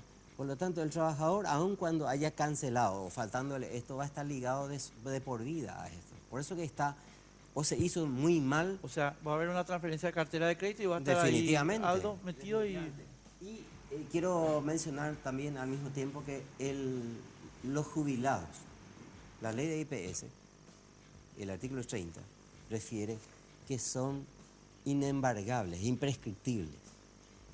Y si ustedes me dicen, no, pero vamos a hacerla autorizar, pero si en la vida pasiva somos más ingenuos, más inocentes, están más desamparados los ancianos, van a vivir peores que las maestras. Las maestras, que son gente relativamente con luces, y fueron aprovechados, y ¿cómo serán los jubilados? Es decir, hay una indefensión. Por esa razón que hablamos de normas de orden público. Tenemos que irnos a la pausa, última pausa, y en la vuelta tratamos de sintetizar un cierre. Muchas gracias.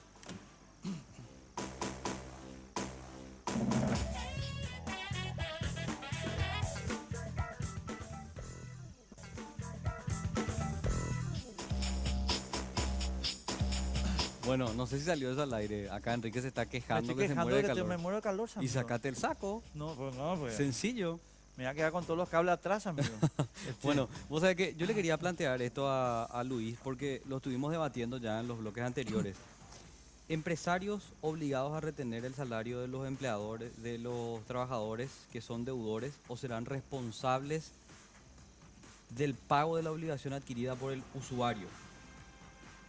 Vos dijiste que no existe la figura en la ley o en el proyecto del codeudor solidario, pero ¿cómo se entiende esta parte del proyecto?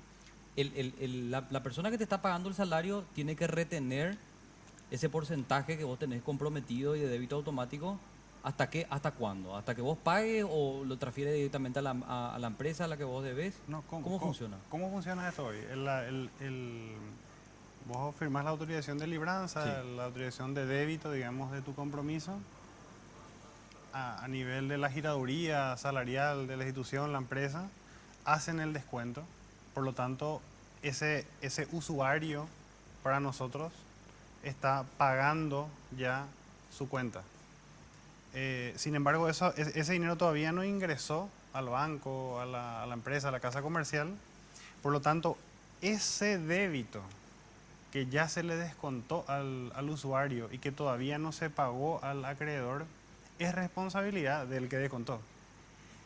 Por eso, si uno lee la ley, por eso mucha gente, digamos, opinó sobre la ley sin leerla. Si uno lee la ley, dice claramente que es solamente sobre lo que se debitó, y es clarísimo. No, pongo un ejemplo. Porque Sí. con IPS hacen eso. La misma cosa. O sea, se descuenta y no se deposita. Claro. Exactamente. Eso hacen algunos empleadores, ¿verdad? Claro, ahora, vos tenés un salario...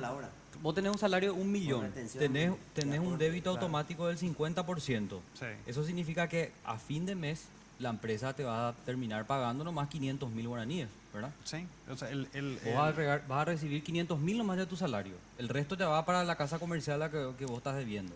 Claro, lo que suscribiste contrato de libranza, acuérdense que el límite, hay dos límites en la ley, hasta un salario mínimo, o sea, un salario digamos bajo, se le protege el 50%, y más de un salario mínimo es el 65%, Sí.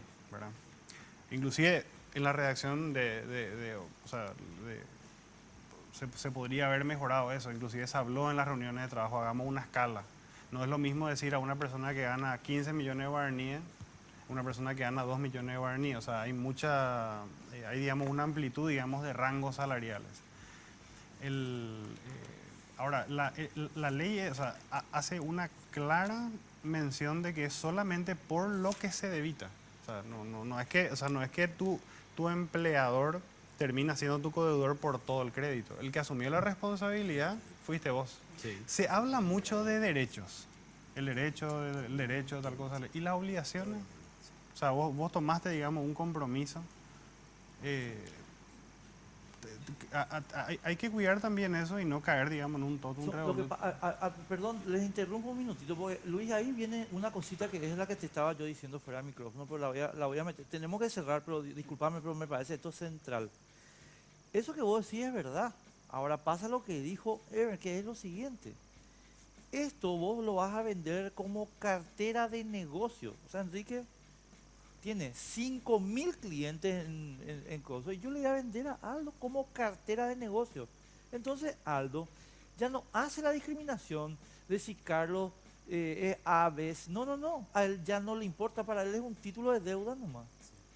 Ese es el problema. Y ahí es donde yo te hice la pregunta, y perdón que me extienda un poquito, que te dije, si tanto defendemos la economía de mercado, ¿para qué queremos coerción estatal? Porque lo que decimos los liberales es, chicos, en la selva del coso tenés que combatir, no con ayudita, ¿verdad? Claro. En el caso puntual de esto es justamente para reducir riesgos, ¿verdad? Y que eso se traduzca en beneficios para el mercado. Sí, es una manera más de comprar. O sea, no es, digamos, obligatoria. Uno puede llegar hasta el 5% de su salario. No, es que tenés que mirar, perdón, te vuelvo a insistir.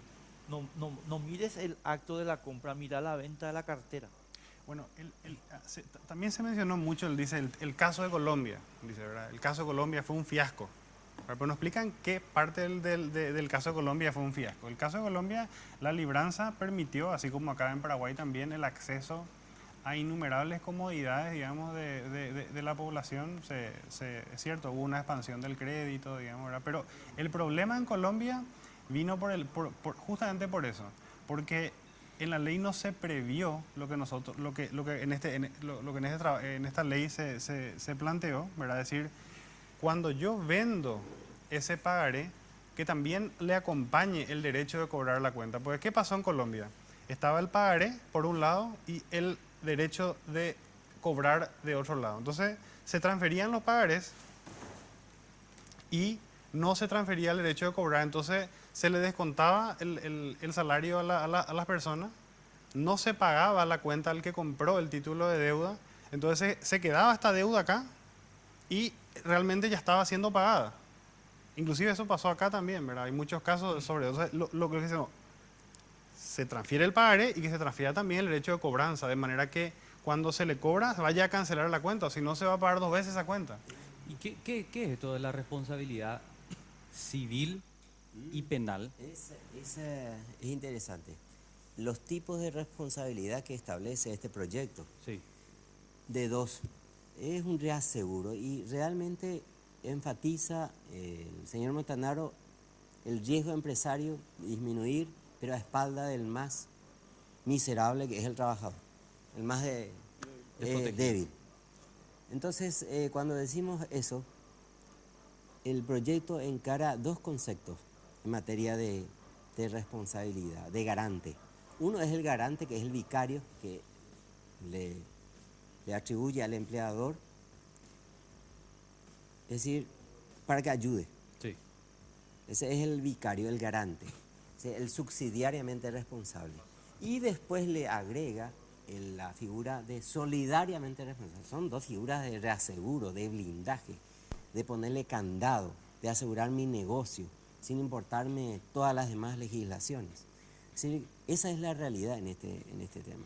Y cuando hablamos de sanción penal, creo que nosotros no descubrimos nada, todo importamos de Colombia, y veo que este proyecto en algunas partes mejoraron, afinaron y otros empeoraron. Pero también le incorporaron el tema de IPS, o sea, la figura de que en el Brasil tiene pena de cárcel, la evasión, sí. Pero acá nosotros tenemos la retención y el no ingreso nada más, no la evasión, todavía no tenemos sanción penal. Perfeccionaron, hicieron una mezcolanza de cosas, pero se olvidaron del artículo 3º, por ejemplo, que, no sé, es argel leer, pero los derechos reconocidos en este código a los trabajadores no podrán ser objeto de renuncia, transacción o limitación convencional. Será nulo todo pacto contrario. Eso es lo que dice nuestro Código del Trabajo. Quiere decir que si hace, no tiene valor. Y ese mandato irrevocable confronta con esta norma. Claro, se contradice con y la esto ley. Es inderogable. No, las partes, aun cuando lo hagan, no tiene valor. Esa norma, aun cuando hubiese salido y uno recurra a un juez, le diría, no, es inaplicable esto para esto. Tenemos que ir redondeando. Aldo, ¿qué va a pasar en Cámara de Diputados? Vos decías hace un rato, nos golearon 50 y no sé cuánto a 7 cuando se presentó el proyecto. Bueno, ahora viene una reacción del Senado, yo creo que hay mucha gente en los medios también. ¿Cuál es tu perspectiva y por qué no se sientan a trabajar con ellos? Pregunto. Mira, tercer trámite constitucional significa que en Cámara de Diputados nosotros tenemos que aceptar o rechazar. Así como están las cosas, teniendo en cuenta la última votación, hay los votos para rechazar la postura del Senado y que vuelva al Senado. Pero también, entendiendo que en el Senado fue por unanimidad, creemos nosotros que podría terminar en el Senado. Yo espero que se pueda hacer el debate como corresponde en diputados, pero también entiendo que muchos colegas diputados tienen una agenda con este tema laboral. Y te quiero mostrar algo de la ley de presupuesto que dice que se pueden aplicar descuentos a los trabajadores del sector público hasta el 60%. Y eso también viola la norma del Código Laboral. ¿Esto se votó? ¿Cuándo se votó? El presupuesto del 2016. Nosotros pataleamos, chillamos, hicimos la denuncia y no pasó nada, ¿verdad? Y hoy tenemos el problema que tenemos con los empleados públicos, ¿verdad? Entonces hay toda una agenda que no. Yo considero que esta ley no es un hecho aislado, es parte de una cadena de modificación de la legislación, así como dijo el doctor recién, que está enmarcada dentro de una teoría contractualista. Y si vamos a hablar de lo contractual, fíjense ustedes, yo firmo un contrato con Enrique Vargas Peña de libranza, ¿verdad? Él me presta o me da crédito, algo, y yo le obligo a Carlos Gómez, que es mi jefe, sin haber participado él en la ecuación. ¿Cómo es posible eso? Entonces, es un híbrido que no tiene mucho sentido, ni siquiera jurídicamente hablando. Por eso que yo creo que es insalvable esta ley.